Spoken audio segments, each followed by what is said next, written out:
Because as we saw in the playoffs, they were not an 8 seed. They were an 8 seed in name only. And now this upcoming season, they still have a roster to be able to go right back at it. However, they aren't healthy at the start of the year. Aaron Ekblad and Brandon Montour, at least on Cap Friendly, are both still listed on the IR. And then even if they were to be healthy for the start of the year, as Sid mentioned, you come off a major injury, someone like Josh Norris with a shoulder injury, you never quite know, okay, how long is it going to take back to get into the swing of things? So their roster, while they still have the talent of the Barkoffs, the Kachucks, Verhaeghe, man, Anton Lundell and Sam Reinhart are still listed on their third line, which is hilarious. The idea of third liner Sam Reinhart, who had 67 points last year. And then their defense, obviously, you get the bit of a weaker look right now due to injuries. And then Tougie, a bit.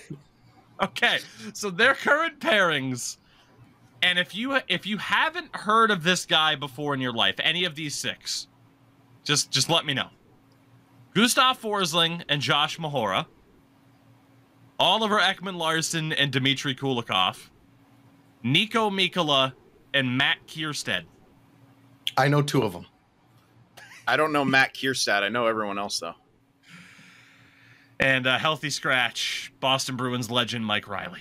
Habs legend as well, Mike Riley. I was going to say, the thing with Florida, too, though, Tougie, is I don't know why every team's X factor is goalies, but Florida's not in a way goalies, because Bobrovsky has been ice cold. There's freezer burn on your steak that was in the freezer, and then he's as hot as molten lava the next year. So it's like, is he going to be in the middle? Is he going to be down here? Is he going to be up there? You don't know, and I think that's going to be the big point. Is if Bobrovsky's as good as he was in the playoffs, no doubt they're probably top 3. Probably they could even fight for top 2. If he's as bad as he was some of those years where we're like, how are we paying this guy $10 million? Right. Then you don't know. That is the big X factor. Yeah, I was just remembering that Radko Gudas went to like Anaheim, and then I just was looking him up. I was like, oh yeah, they don't have Gudas anymore. Yeah, Florida's maybe in an interesting spot. And then I also delved deep from like, oh, I'm the same age as Gudas. Why does he feel so much older than me? Also, Habs legend Nick Cousins on the 4th line. A little respect there for Nick Cousins. Yeah, Florida is interesting. Yeah, that's a general statement, or are we talking about the Panthers? Yes. Let's say yes to both. Yeah, the Panthers, man. I think they had lightning in a bottle, and they couldn't quite get it done. I could see them missing the playoffs next year, simply because their blue line continues to get freaking weaker. Yep, but you could also see them finishing 2nd. Yeah. Can Bobrovsky continue? Yeah, like it's so many question marks. Like this division is so weird. It is. It's so weird.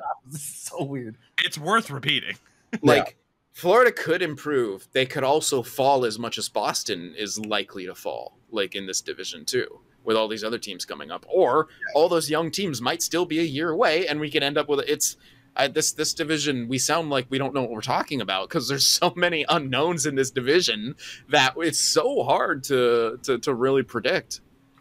There is a distinct possibility that Buffalo and Ottawa could make the playoffs. Florida and Boston could miss, and no one would be truly shocked. It would just be like, I'm surprised a little, but okay. Yeah, but like it wouldn't be a shock. If that happens in any other division, it's chaos. Yeah. Like, it's hard to be shocked at Florida missing, as you said, because number one, Bobrovsky, he found something, but does he still have it? And their blue line again got weaker. It started with them trading Uyghur, and yes, they pulled off magic, and yes, they made the Cup Finals. But let's be real, they didn't really.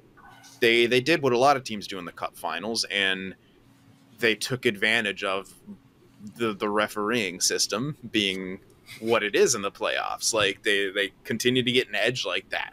And I'm not discounting what they did or the skill of a lot of those players, but it's going to take them a lot to get back there. And again, I could be absolutely shit on if they win first in the division by some weird thing. And Bobrovsky does continue that good play. Yeah. But yeah, I don't know. There was so much that went right for them at certain times. I don't know.